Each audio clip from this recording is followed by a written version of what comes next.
Many industries have suffered immensely during the coronavirus pandemic, but one industry that continues to be pumping out new products is the automotive world. Join us for this roundup of the most exciting cars coming in 2021. BMW i4. Kicking off the lineup is the BMW i4. Due to go into production at the end of next year, the i4 takes almost 85% of its design from the original concept car. Priced at around $50,000, it has the Tesla Model 3 firmly in its sights. An oversized kidney grille takes center stage, while swathes of blue detailing hint at what lies underneath the car's bonnet. Sitting somewhere between the 3 Series and the 4 Series, the company's goal was to mirror the performance and image of its current range of V8s. An 80 kWh battery gives the saloon an impressive range of more than 370 miles, while the flagship model produces around 525 horsepower, allowing it to reach 62 miles per hour in around 4 seconds and continue to a top speed of 124 miles per hour. The new i4 arrives alongside the iX3 and form part of the BMW Group's ambitious plan to introduce 12 new EVs and 25 new plug-in hybrids across its brands by 2025. Mercedes EQA and EQB. Mercedes is also having a crack at electrifying some of its range under its EQ subdivision. Whereas the original EQA concepts were based off an A-Class hatchback, the company recognizes the appeal of SUVs in today's market and instead went with a design more resemblant of the GLA for the finished product. It's based on a flexible platform allowing for front, rear and all-wheel drive powertrains, as well as larger vehicles like the EQB, an electrified version of the GLB. Both arriving in the second half of 2021, we should see a range of around 250 miles, with modest performance figures of 270 horsepower and 500 Nm of torque. The EQA will be priced to rival the BMW i3 at around $35,000, but the company isn't ruling out a hot version of the EQA tuned by AMG, a brother to the GLA 45. While the GLB makes space for 7, the EQB is unlikely to offer this many seats in favor of packing the batteries inside the car. Porsche Taycan Cross Turismo. Porsche's electric saloon has been rivaling the Tesla Model S on the electric front and the Mercedes E63 on the petrol front. It bridges the gap perfectly.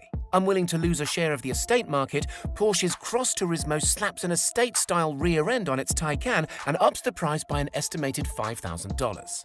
This is no run-of-the-mill estate though. The Cross Turismo, just like its counterpart in the Panamera family, features slick aerodynamic lines, making it more of a grand tourer than an estate. A 50-litre increase in boot space takes it to around 500 litres in total. Expect entry-level models to have a 79 kWh battery and produce 530 horsepower, while Turbo and Turbo S models use a 93 kWh battery to produce 680 and 760 horsepower. Originally destined for the end of 2020, launch has been pushed back a couple of months. Porsche will likely tackle the Macan next before phasing out petrol power in the Cayenne. Tesla Model Y. Elon Musk's smallest SUV has already started production, with some units rumored to have been delivered, but 2021 is when we'll see the Model Y roll out on a large scale. Production will be split between the Fremont factory in California and Giga Shanghai. Sharing around 3/4 of its parts with the Model 3, the Y is around the size of a BMW X3 or Mercedes GLC. While a 7-seat variant is available, like the larger Model X, the gull-wing doors have been scrapped for cost efficiency. Demand for SUVs is currently at its highest, so the Model Y is likely to be a crucial car in Tesla's history. Long-range and performance models boast more than 300 miles in range, getting to 60 miles per hour in 4.8 and 3.5 seconds respectively. Later next year, we'll start to see the emergence of the Cybertruck, capable of towing up to 14,000 pounds, and the Roadster with a 1.9-second 0-60 sprint time. Rivian R1T. Many viewers will be familiar with the Rivian R1T as it featured on Apple TV Plus's series Long Way Up. And seeing the immense efforts the company went to help the TV show's cast drive from the southernmost tip of South America to California through every extreme heat and landscape possible should help put potential buyers' minds at ease that this company really will do anything. The $75,000 launch edition will land in June 2021, with a 400-mile variant due the following January. Next year will also be the year to hear the company's plans for a cheaper 250-mile model. At its best, the quad-motor R1T can tow 11,000 pounds and finish the 0-60 miles per hour sprint in 3 seconds. It remains a true off-roader too, carrying the ability to wade through more than 3 feet of water. 11 cameras, 5 radars, and 12 ultrasonic sensors provide a 360-degree field of vision to aid off-roading, safety, and self-driving. The company has also been working on the R1S, which, rather than a pickup, resembles an SUV. This makes room for an optional third row of seating to accommodate 7. The R1S will come at a $2,500 premium. Lucid Air. A self-proclaimed Tesla killer, delivery is estimated to begin next April, but that's for the top-spec Dream Edition, which costs $161,500. Each model that follows brings the car into a more reasonable price range, the Grand Touring in the summer, the Touring in late 2021, and the Pure in early 2022, starting from around $70,000. Lucid promises 400 to 500 miles of range, and varying power outputs end at a maximum of 1,080 horsepower, making a 2.5-second 0 to 60 sprint achievable. Inside, a 35-inch 5K curved screen provides all the information needed to the driver for monitoring speed as well as infotainment. Outside, no less than 32 vision, radar, LiDAR, and ultrasonic sensors help future-proof the design, while providing it with heightened safety and self-driving tech. If this sounds similar to how Tesla launched to the masses, wait till you hear about Lucid's next model, the Gravity. Built alongside the Air in its purpose-built factory in Nevada, this SUV will rely heavily upon the fundamentals of the Air. The company plans to open 20 retail stores around the US in 2021. Ford Mustang Mach-E. Various models of Ford's electrified crossover will be available, the cheapest coming in at around $44,000. Both key models will be available with rear and all-wheel drive setups, and an all-electric range of 300 miles depending on model is possible, while just 250 miles is quoted for the 460 horsepower GT, which sprints to 60 miles per hour in 3.7 seconds. Up front, a Tesla-inspired portrait infotainment display dominates the cabin, with a peculiar-looking rotary knob emerging from the screen itself. We're told that it will contextually adapt to its surroundings, so its use isn't just limited to media volume control. Don't expect it to be on our roads until late 2021, though. Audi RS e-tron GT. Audi borrowed sister company Porsche's blueprint for its RS e-tron GT, which is a heavily adapted Taycan. European pricing is set to be in the region of £130,000, significantly more expensive than the Taycan, although a non-RS variant is expected to arrive at a later date, bringing the price a lot closer to £100,000. The car boasts 600 horsepower, but a 2-second overboost function when paired with launch control increases this to 650 horsepower for a 2.7-second 0 to 60 sprint. This doesn't help its range of just 250 miles, but the performance-orientated Quattro variable all-wheel drive means 100% of the power can be directed to the rear wheels when necessary.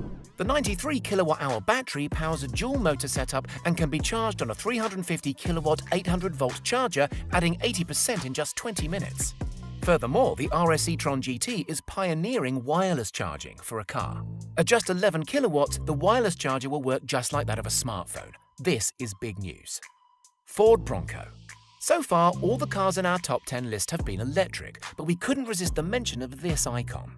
Originally discontinued in 1996, the Bronco has been brought back to life. This retro and nostalgic car has been brought into the 2020s in a really careful way so as not to destroy what was important about the original Bronco. Starting at less than $30,000, it will be available in 2-door and 4-door models. Power comes from Ford's fuel-efficient EcoBoost engines, a 266 horsepower 2.3-litre 4-cylinder or a 306 horsepower 2.7-litre V6. Power is put down by a 7-speed manual with a standard crawl gear or a 10-speed auto.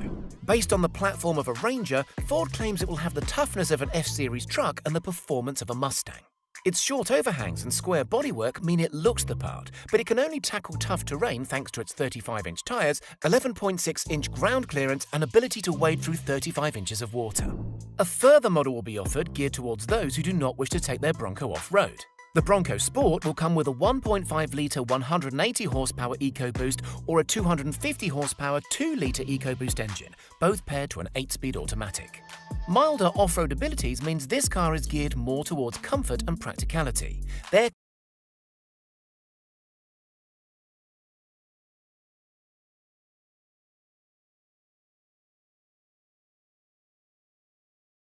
The other was from totally surprising that they made a car, Sony, who's surprised with their own Vision S. One would expect from a car made by Sony, in so much as one would expect Sony to make a car, the Vision S featured an extensive use of screens. Lots and lots of screens. The modern electric car has made the large infotainment touchscreen as normal as plugging your car in instead of fueling it up. Sony has taken that concept and Sony has installed 3 rectangular screens across the dash from one end of the car to the other, with the middle and passenger side both being touchscreens. Like most so-called infotainment systems, the screens can be used to call up Sony movies and music. It is their car after all, as well as climate controls and other car needs. Since there's a steering wheel between the driver and the left side screen, for now, there is also a trackball with multi-touch and multi-function dial that can click through options, increase volume, and more.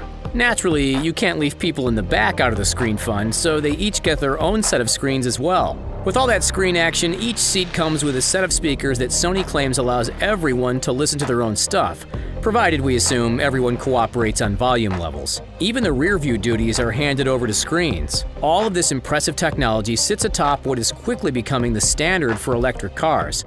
Two 200-kilowatt motors driving one axle each are enough to drive the car from nothing to 60 miles an hour in 4.5 seconds before the whole thing tops out at 149 miles per hour. 4.5 seconds to 60 and a $150 top speed is pretty respectful for